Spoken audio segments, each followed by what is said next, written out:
Okay, good afternoon, everyone. I guess we'll get started. So here we'll be discussing some CNN artifacts that arise in both discriminative and generative models.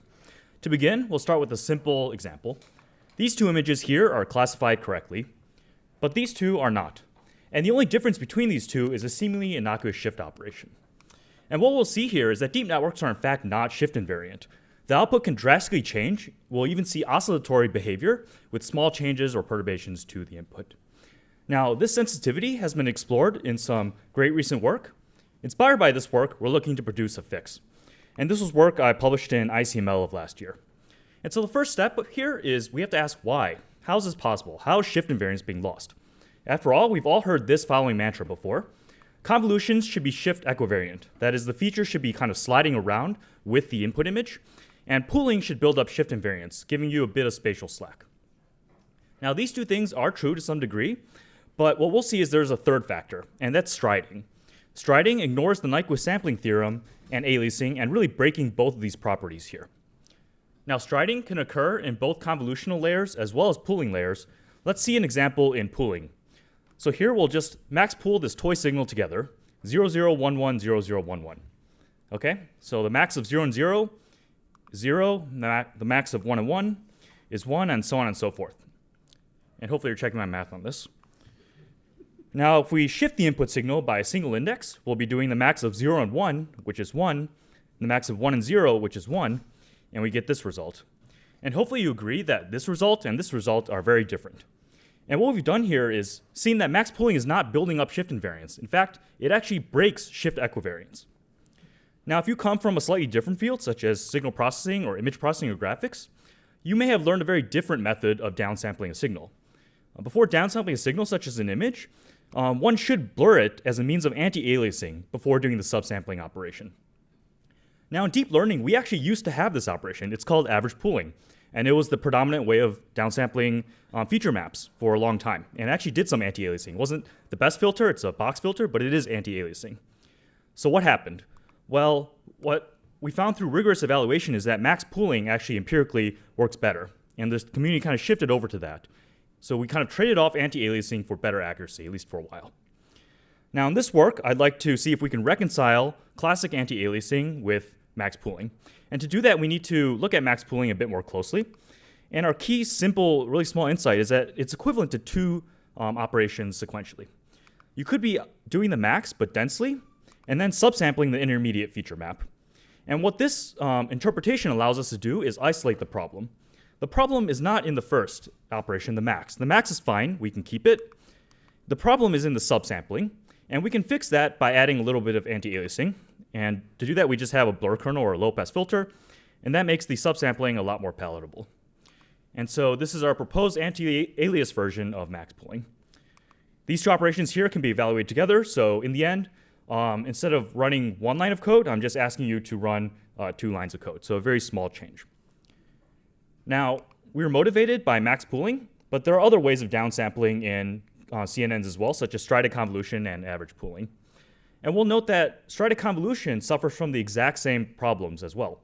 But fortunately, the methodology that I just proposed in the previous slide is not specific to max pooling. It can be just as easily applied to strided convolution. And this means that I can go and take any off-the-shelf network. You can take your favorite off-the-shelf network and anti-alias it. Okay, so let's see how this does. So here I'm doing ImageNet classification. On the y-axis, we're going to plot shift invariance. So this is how consistent two predictions of the same image are given a small shift. So just checking for consistency. And on the x-axis, we're checking for accuracy because we do care about accuracy as well. And here's a whole bunch of networks in kind of different families in this space. Now, what we want is things to go up and to the right. Before running this experiment, my expectation was that adding anti-aliasing would make things go up and to the left. That's because, life is tough sometimes. You're usually dealing with trade-offs of some sort. I thought to get consistency, we would have to sacrifice some accuracy. But to my surprise, actually we got improvements in both of these factors. So it turns out by doing kind of the proper signal processing and anti-aliasing, you actually end up improving raw accuracy as well. So what we've seen in this part of the talk is that striding aliases. If you have stride equals 2 anywhere in the networks you're using, you have this aliasing going on. And adding some anti-aliasing can improve both shift equivariance and accuracy.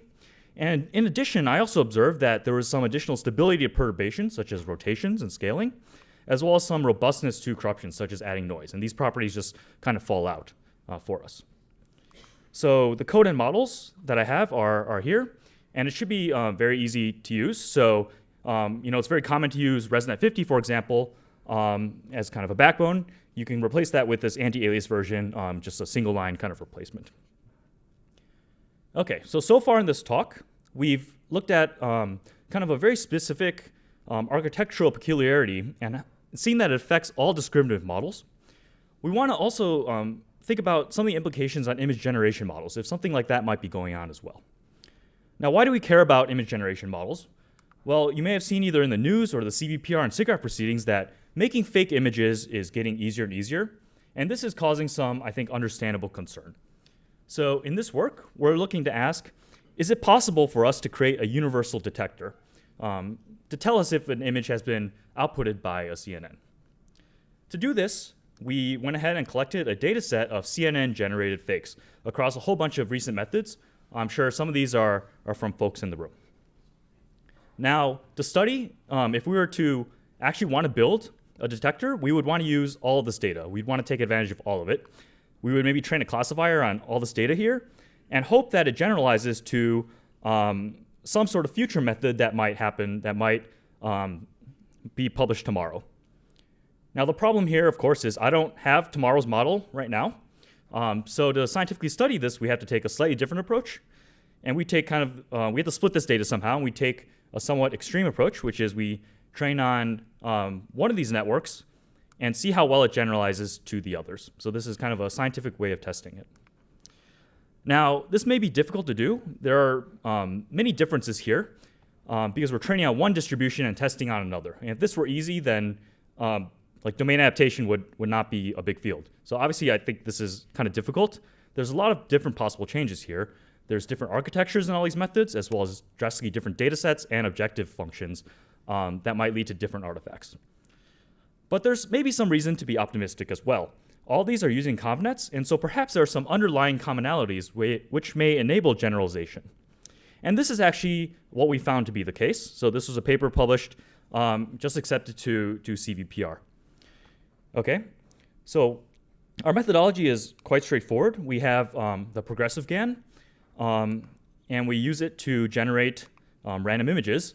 And then we train a classifier to tell whether an image is from the dataset or generated by progressive GAN.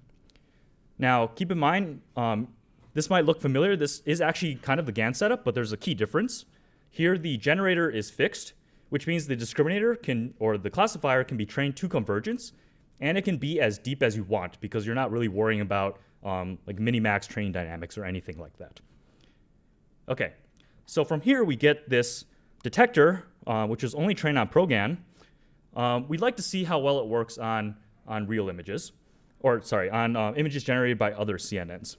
And so really we're trying to tell if this network can tell if an image was outputted by a CNN. Okay, so here on the y-axis I show average precision, where the bottom is chance, 50%, top is perfect, 100%.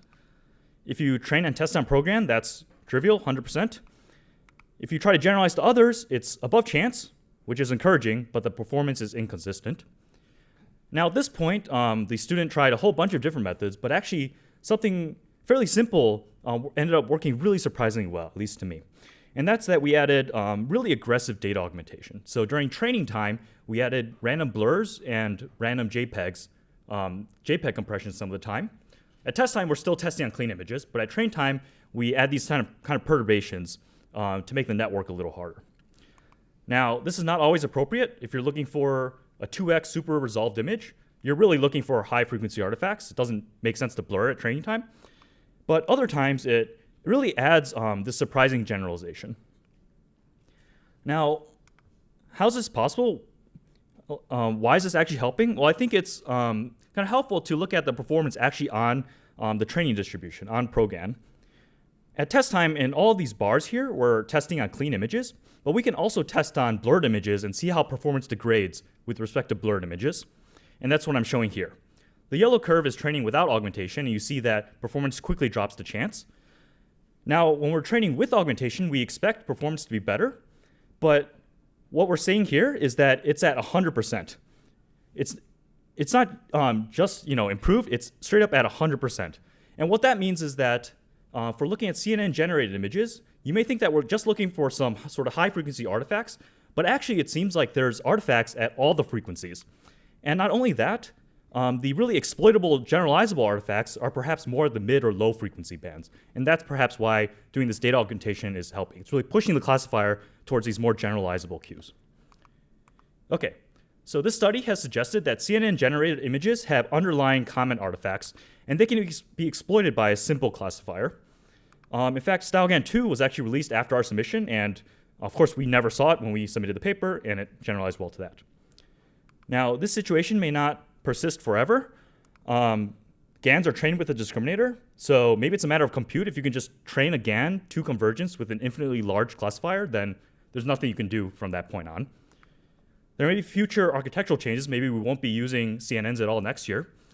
And also, generating fake images, there's more than just deep fakes. There's shallow fakes like Photoshop that also make really convincing images, and this method won't really generalize that. Okay, so we've looked at artifacts in discriminative settings as well as generative settings in this talk. Thank you very much.